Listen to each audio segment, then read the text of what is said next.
But, you know, we've heard the same old kind of song and dance for a long time. And hang on just a sec. Hang on.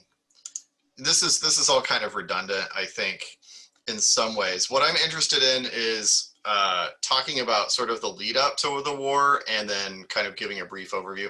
We've all heard of D-Day. We've all heard of like Omaha Beach. We've all heard of like the Battle of the Bulge and Pearl Harbor and stuff. So I want to just focus on other parts of the war today that are perhaps less talked about, if that makes sense. Can you guys see the PowerPoint? Yeah. Okay. Okay, I'm going to try and just go through it real briefly for you guys so as to not waste your time, the three of you, because you don't deserve this to be the only ones showing up and getting lectured to. So I'll try and just be brief, and then if you have any questions, you know, this is the things I'm going to cover here are pretty much going to be covered in the quiz next week. So if you basically just by account of being here means you probably don't have to read a whole lot from the textbook for this week because I'm covering the most important parts of it. So anyway, if you have any questions throughout, stop me, let me know. I'm going to go fast, but I'll post the PowerPoint on Blackboard when I'm done so you can go back and review it. Okay, so this whole war thing, you know, starts with Hitler. It always comes back to Hitler. Jerk face. And he systematically defies the Treaty of Versailles that ended World War I. The Treaty of Versailles placed a lot of restrictions on Germany. The idea was to punish Germany for its transgressions or perceived transgressions in World War I, and to keep them from becoming a threat in the future. By doing so, the Allies basically set the stage for World War II because Germany was so punished and felt so chafed under the conditions of this treaty that they turned to a guy like Hitler for remedy. So grievance politics are alive and well today, and they were back in the 1930s as well. So a lot of restrictions placed on Germany. No modern weapons of any kind. Planes, tanks, gas, you know, out of the question. Germany cannot have it. The German military cannot exceed 100,000 troops, which in an era where armies are numbered in the millions, this basically is a token police force for the German nation. Germany's western border cannot be militarized in any way. No troops along the French-German border. This is called the Rhineland. Can't have German troops in it. Now, the French troops are there. There's French troops that are stationed there, but that's a condition of the treaty. Germany cannot mobilize in this border region. And then also, Germany and Austria are forbidden from uniting. This is a weird little quirk of the Treaty of Versailles, but Austria lost like 80% of its total land area after World War I. And the fear was that Germany and Austria, these are two German-speaking countries, they would unite as one, become powerful, and basically gobble up the rest of Central Europe. So these are all things forbidden by the peace treaty that ended the First World War. Oh, and one last thing. As a condition of the treaty, Germany also loses territory to neighboring countries like France. Some of its western provinces are lopped off, given to France,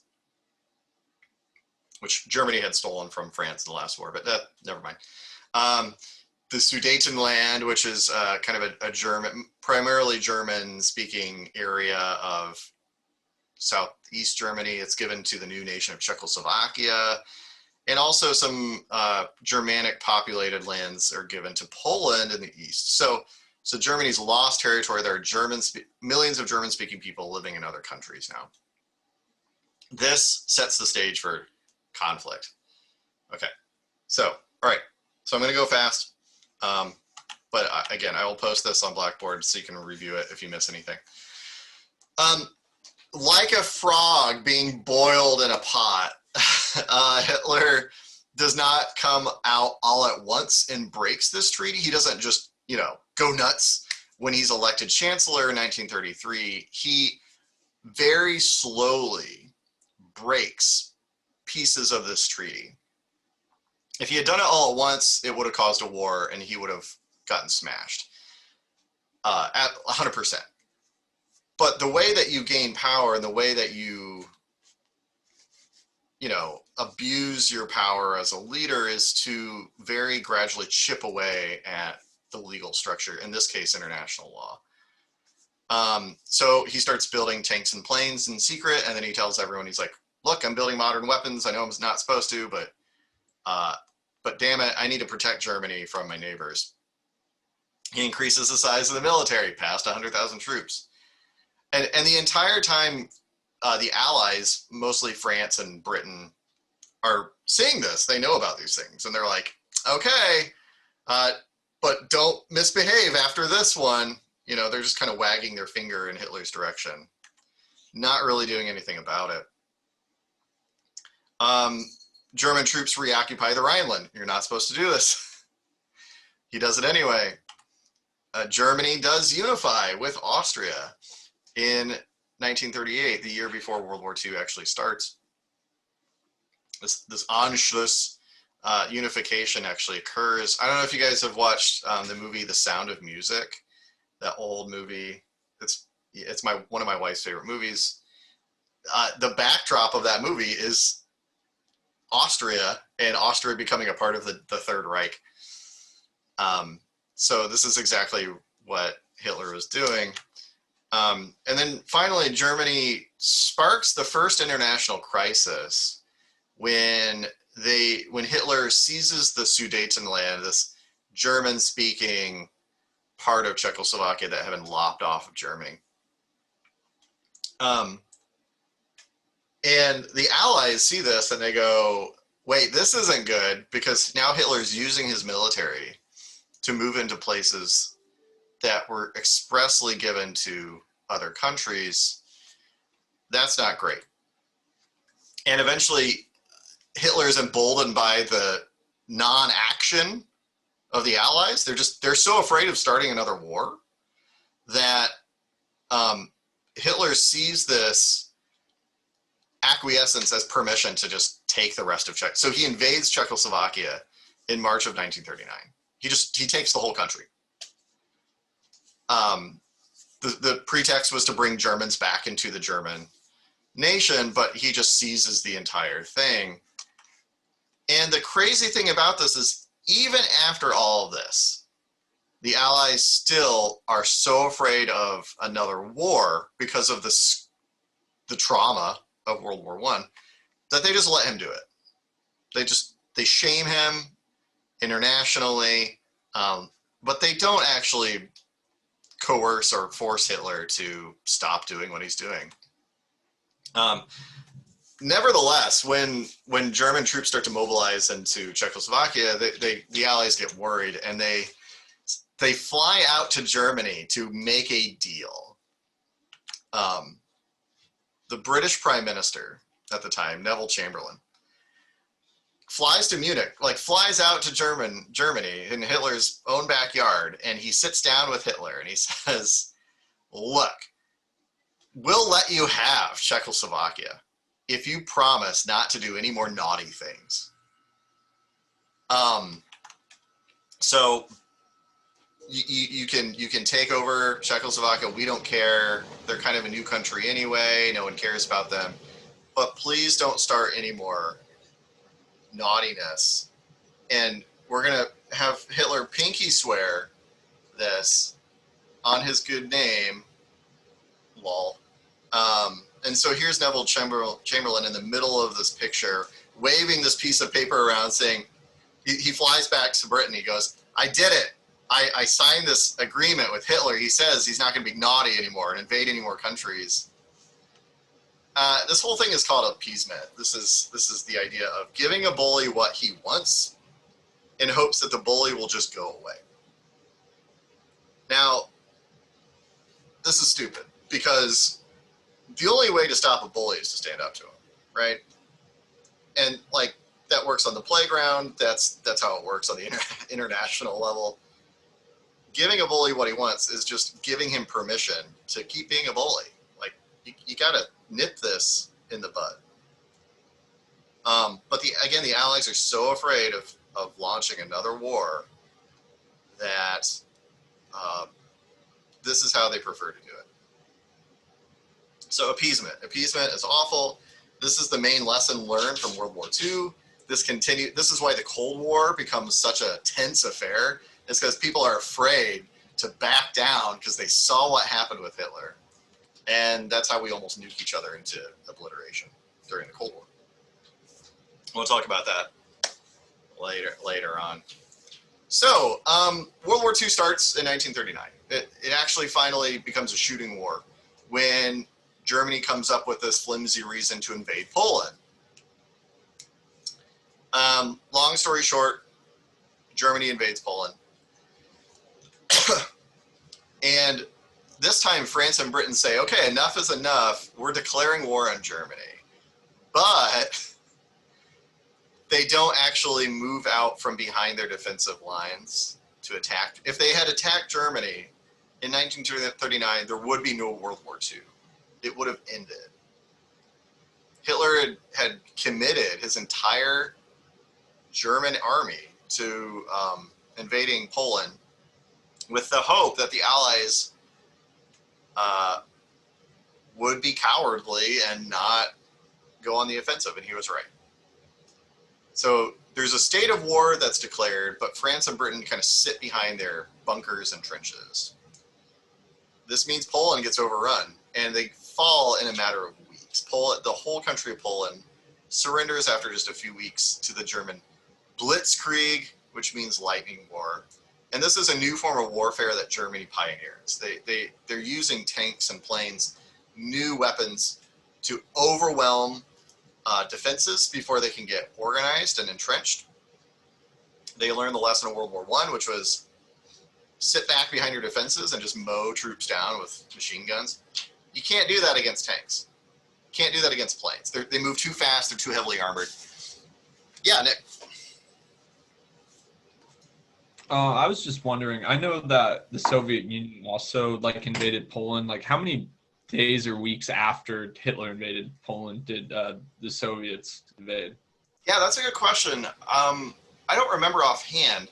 It's not too long after. Like Germany and the Soviet Union signed a secret agreement saying that they're going to divide Poland between the two of them, and they do. And it's not too long after Germany invaded. It's like a week, because this war lasts like a matter of weeks. It's like a week after or thereabouts where the Russians come in and then start attacking Poland on the Eastern Front, and then it's just all over. So, yeah, I'd have to look up the exact timeline, but there was an agreement to invade Poland together. Yeah. So, after Hitler secures his eastern flank, he's got Czechoslovakia, he's got Poland, or at least the western half of Poland. He turns his attention to France. France is really the only continental country besides Russia that can fight at this point. Now, Britain's out there too, but they're on an island. It takes them a while to mobilize their troops and get troops onto the European continent. So Hitler invades France in the spring of 1940. France is in a much better position, hypothetically, to resist invasion. They learned their lesson, or they thought they did, from World War I, which was don't let the Germans get anywhere close to Paris. We're going to we're just going to defend the crap out of the French-German border. They spent a lot of time, a lot of money investing in underground bunkers and pillboxes and camouflaged artillery placements and all this stuff on the German border. It's called the Maginot Line. The Germans just go around it. It's the most embarrassing thing the French really have ever witnessed in modern history, and that's saying something. Where the Germans just go around the strongest parts of the French defenses. They invade through Belgium, and the Netherlands, kind of like they did last time. And they also paratroop in troops behind French lines. The Blitzkrieg, you know, the plane and tank moving, the very quick offensive movement overwhelms French mobilization plans. And within 6 weeks, the Germans are able to do what they failed to do in 4 years during World War I, which is capture the capital of France, Paris. And they take over the entire country of France in 6 weeks. It takes them from June to early August to capture the entirety of France, which is insane. And the whole world is watching this and going, "Oh my gosh! Like what? Huh? What?" Italy also invades from the south. Like Italy, you know, if you're wondering what Mussolini's doing this whole time, he's kind of bogged down in Ethiopia. Nick knows all about this. The Italian army is not very modernized. It's not a good fighting force. So like Mussolini sends his token force to invade southern France, but it doesn't matter because Italy, who cares? And this is the kind of strategic situation: as the Germans invade from the north, the Italians invade from the south. Paris falls, and the rest of France capitulates in 6 weeks. So from the get-go, the strength of the Allies, which was Britain, France, and Poland, 2 of the 3 allies are knocked out in the first year of World War II. This is not good. So this is the strategic situation. It's going very poorly. Okay, all right. I'm falling behind. I need to get going. There's a lot to talk about. So Poland and France are out. Britain is the only country left standing. They had declared war on Hitler back when everybody was still standing. And now Britain is like, oh, shit. It's just us now. Winston Churchill replaces Neville Chamberlain as the prime minister because Chamberlain resigns in shame for having brought all this upon everyone. And Churchill, for all of his faults, and he has many, he vows never to surrender. He says, you know, he's got this great speech that he gives on the radio. We're going to fight on the beaches. We're going to fight in the cities. We're going to fight in the hills. We're going to fight in the forests. We're never going to surrender because we're fighting for what's right. We're fighting against authoritarianism and fascism. And no matter how bad it gets, we're not going to surrender. This steels the British people for what lies ahead, which is 5 long years of warfare. Hitler knows, so Britain is on an island, right? They're on an island out there in the sea, disconnected from the rest of Europe. Hitler knows that to invade Britain, he needs to gain air superiority first. You can't just ship thousands of German troops over to Britain because British planes are just going to sink them in the middle of the English Channel, right? You need that air cover to invade Britain. So what results then over the next several months after France falls is called the Battle of Britain. It's not one battle, it's a series of battles, but whatever. It's this struggle between the fighters of the Royal Air Force against the German bombers and fighters of the Luftwaffe, and Britain shoots down hundreds and hundreds and hundreds of German planes. They take a lot of casualties themselves, but in the end, Britain squeaks out a victory here. Like they're able to hold off the German invasion of Britain. Weirdly enough, there's an old movie called Pearl Harbor that came out when I was like in high school. There's a lot of old movies from like the early 2000s that like really good World War II movies came out about 20 years ago. And the movie Pearl Harbor, it's old now, but the very beginning of the movie depicts the Battle of Britain really well. The rest of the movie's about Pearl Harbor, but the very beginning, it's got Ben Affleck. Ben Affleck is this American fighter pilot, and he goes over to England and he volunteers his services to fight the German Luftwaffe. Anyway, I'll make a lot of movie references today. So everything is going great for Hitler. But in 1941, he makes the dumbest thing. He's such an idiot. Like he thinks he's got this kind of superiority complex, and like a lot of dictators do, and he thinks that everything's gone well for him so far. Why don't we invade the Soviet Union, our secret ally? That's what he does in the summer of 1941. He's like, I haven't lost a battle yet. He's full of himself. He's got this kind of Michael Jordan complex. And he decides to invade the Soviet Union because the German people, he envisions this 1,000-year empire. The German people are going to need living space, Lebensraum.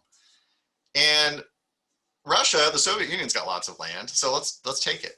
So he sneak attacks the Soviet Union, who are just chilling. They're just chilling out. And this whole thing is called Operation Barbarossa. It's the Blitzkrieg of Russia, right? We're going to attack in the summer of 1941. We're going to overwhelm Russian defenses and force Russia to surrender. And then no one can stop. There's literally no other existential threat to Germany once the Soviet Union falls. So this is what he does.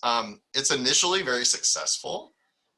Germany overwhelms the token defenses that Joseph Stalin has set up in the West. And the German army is split into 3 different army groups. One that heads north to Leningrad, which is formerly St. Petersburg. The middle army group heads to Moscow, just beelines it for the capital.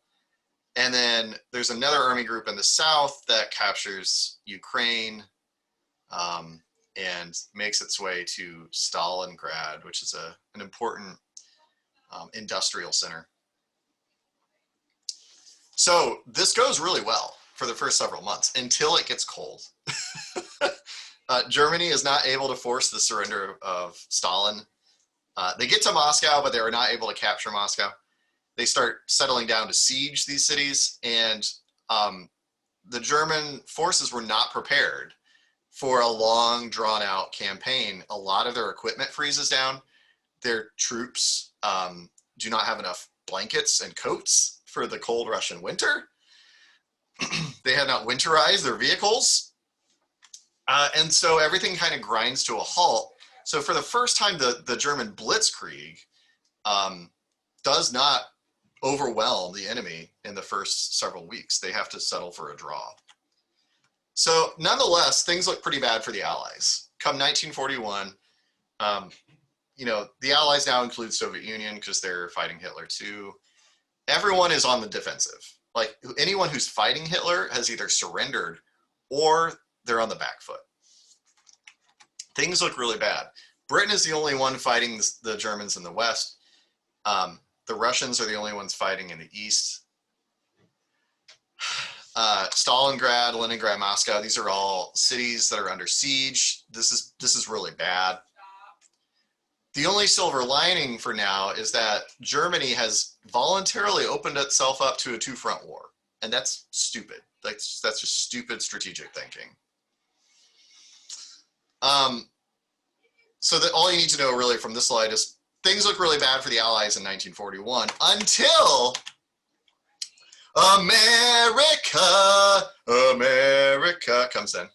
And we're forced into the fight by the Japanese, right? This kind of other part of the Axis alliance that we haven't talked about a whole lot yet. The reason why Pearl Harbor happens, and we all know about Pearl Harbor, is the US had placed an oil embargo on Japan because Japan had been very aggressively expanding all throughout the Pacific. It had invaded China multiple times. It's invaded a lot of Polynesian islands in the Pacific. Japan is throwing its weight around and being just super, super aggressive. America says, we're going to cut you guys off from oil, so you'll cut it out. Go into the corner and think about this. At the time, the United States was a major exporter of oil because we still had oil fields down in like Texas that weren't dried up by then. So the U.S. cuts off Japan from its oil supply, and Japan thinks that, well, war with America is probably inevitable. Let's throw the first punch, right? If we can force America into a corner, we can renegotiate the oil embargo, and we can, because the Japanese can't produce oil on their own. They don't have access to oil fields. They need American oil to run their ships and planes and war machine. So this is where we get Pearl Harbor. Japan sneak attacks Pearl Harbor. We all know what happens. A lot of ships are sunk, but not all of them. And the U.S. decides to, instead of cower in a corner, instead of surrender, the U.S. declares war on everybody. All right, like, okay, I guess we're doing this. This was the second massive strategic mistake by the Axis powers. Why in the hell would you voluntarily awaken the industrial sleeping giant of the United States and call them into the war? Like, it doesn't make any sense from a strategic standpoint. And ultimately it leads to their downfall. So now the U.S. is involved. That is a major boost to the Allied cause. It's on, everyone hold on to your britches, because the greatest country in the world is now joined the fight. I can still be patriotic and be a history teacher.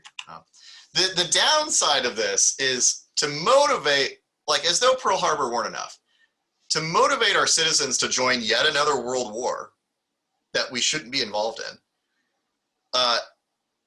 The United States cranks out a ton of propaganda against the Axis powers. A lot of it is super racist, because that's what America does, right? So here's a couple of images of propaganda posters vilifying and dehumanizing the Japanese. And it's very successful. People buy war bonds, they sign up for the military, they voluntarily undergo rationing because they want to defeat the foreign enemy.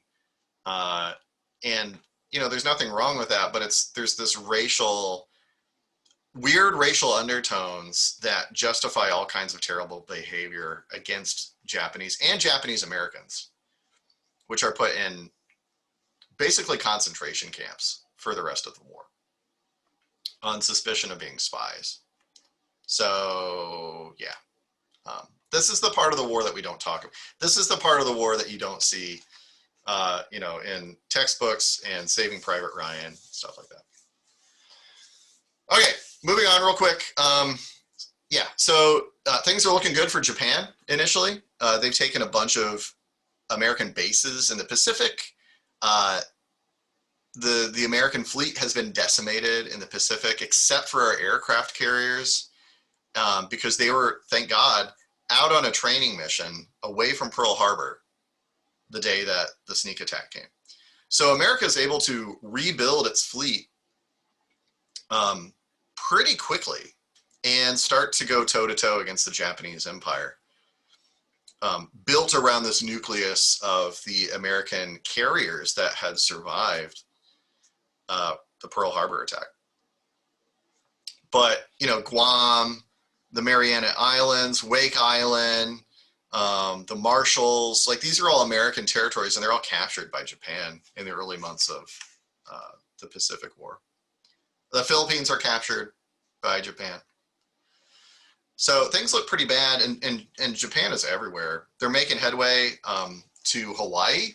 Like, they're making plans to invade and capture the territory. It's not a state yet, but the territory of Hawaii. And if that happens, then things get really bad, right? But there's a bunch of stuff that happens in 1942. This is the turning point of the war. It starts in Africa, of all places. The British and Allied forces in Egypt are able to repulse a joint German-Italian invasion of Egypt. This is mostly the British doing this, but there's other Allied forces there too.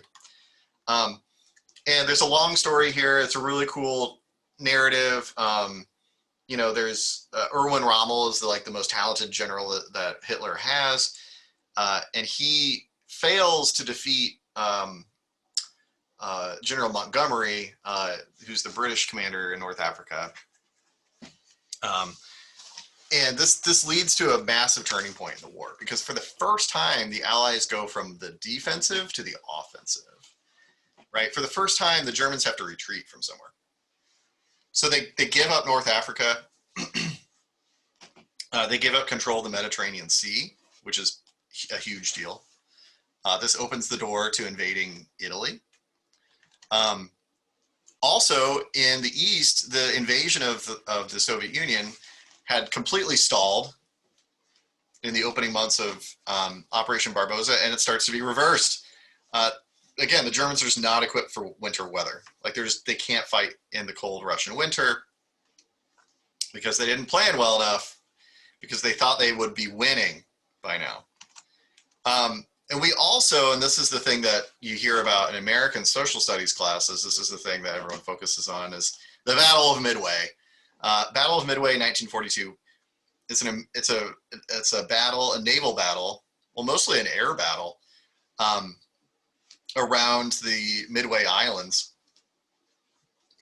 It's like a joint British, American, and Australian fleet against the Japanese, and we break the back of the Japanese fleet in the Pacific. 4 Japanese aircraft carriers are sunk, which is a huge, aircraft carriers are that's what everything relies on. They're mobile islands where you can launch bombers and fighters from. If you lose your carriers, then your ability to fight effectively in the giant Pacific theater is very limited, because you can't shuttle around plane, you have to rely on airstrips then. So 4 Japanese carriers are sunk. This breaks the spine of the Japanese fleet. A ton of planes are shot down. The Japanese are not looking good from 1942 onward. Okay, so it's a gradual withdrawal for the Japanese in the Pacific. There's lots of back and forth over the next couple of years. It doesn't end soon enough. Singapore is a British-held fortress in Southeast Asia. It falls to the Japanese Empire, but this is counteracted by the USA making gains. The Battle of Guadalcanal is this horrible, horrible, bloody fight. Thousands of Marines are killed taking this Japanese-held island. But we need Guadalcanal because there's an airstrip there that will allow the Americans to make attacks against the Japanese mainland. The Battle of Stalingrad, there's this awesome epic, I know I'm referencing old movies, but there's this old movie called Enemy at the Gates. You'll see it on streaming services all the time. I don't know if you've seen it. It's a movie about snipers, but it takes place during the Battle of Stalingrad, which is this years-long siege of one of the most important cities in Russia. House-to-house fighting, a lot of civilians killed. It's horrible, horrible, horrible conflict. But in the end, the Russians are able to surround the besieging German forces and capture an entire German army group. There's a third of the German army wiped out in the Eastern Theater at Stalingrad. That is huge. So if you ever get the chance, watch Enemy at the Gates. It's a really good World War II film that takes place in Russia.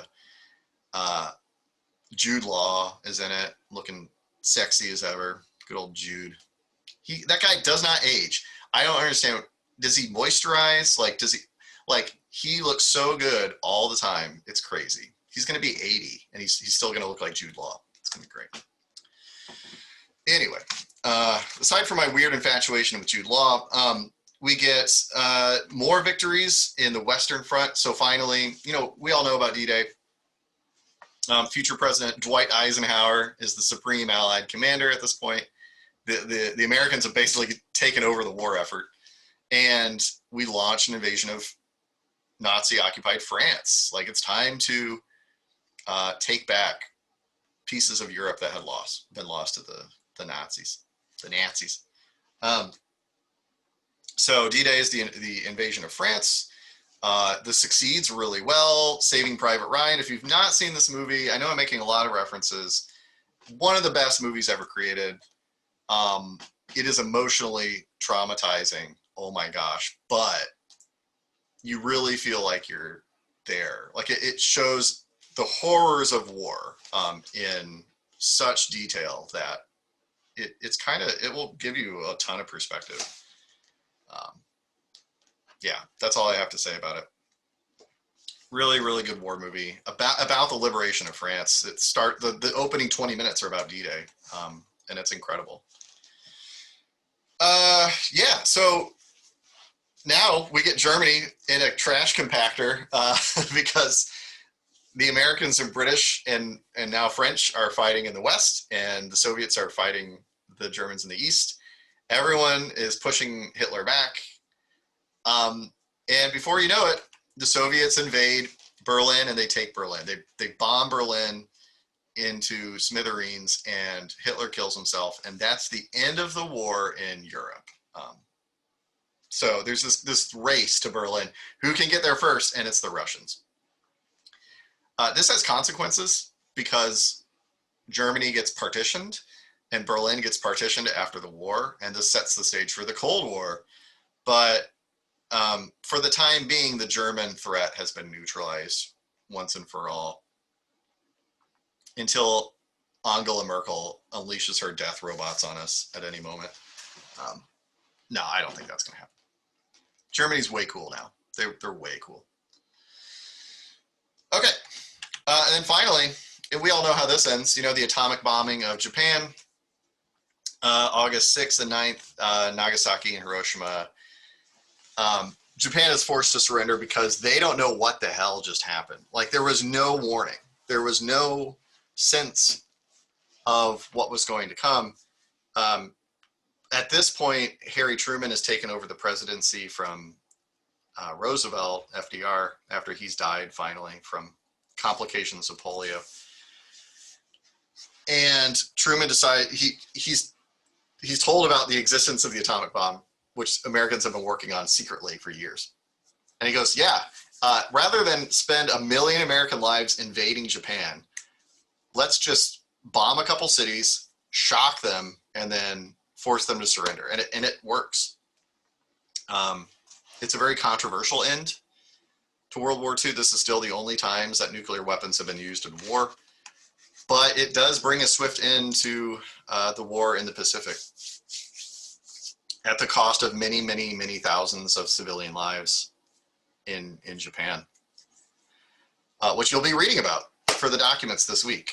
There's a survivor story, a child who's lost his parents to the bombings of Nagasaki. It's kind of heartbreaking. So total war losses, it depends on how you count. It depends on what you include. You know, do you include does your death toll include war alongside with famine and lack of medicine and all that stuff? Because that gives you a pretty big range of body count. But it is shocking however you look at it. It's between 60 million and 118 million deaths.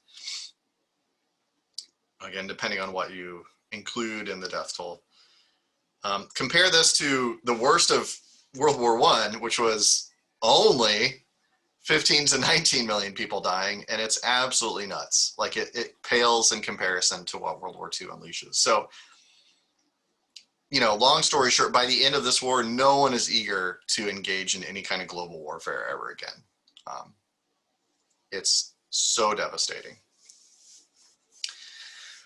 Well, that's it. I mean, that's going to cover basically, by virtue of you guys being here, you're well prepared for the World War II part of the quiz for next week. All of my questions are going to come from this. I'll post a copy of the PowerPoint on Blackboard so you can review it if you want. Are there any questions about anything?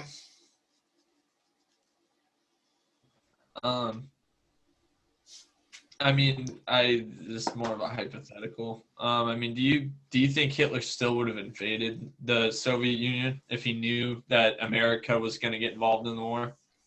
Yeah, probably. Because what a freaking idiot! It's all hypothetical. Like, who knows? But yeah, I think so. Yeah, that's just what's the hardest to wrap your brain around. World War II is someone who was so mentally deranged, but did so many things, not correctly, but not wrong to that point. And then in a matter of like 6 months to a year, he made 5 or 6 terrible decisions. Yeah. You know, I could go on the record and say Hitler was a brilliant person. He was a sociopath and an awful person, but he was brilliant in his own way until he wasn't, you know, until he made some pretty stupid decisions because of his own narcissism and egotism. Killed a lot of people. So yeah. So the documents are about kind of the devastation of World War II, especially on the civilian side, and it's sad, but it needs to be talked about, it needs to be remembered, because holy crap, there's a lot of Holocaust denialism now in the modern era, and I don't understand why that is, but it's sad. I get fired up about that. So, all right. Thank you, Katie, Logan, Nick. You guys are awesome. Thank you for being here. Thank you for being here last week when I was being evaluated. That helped a lot. So I appreciate you guys. Let me know if you have any questions about anything. And peace out. I'll see you later.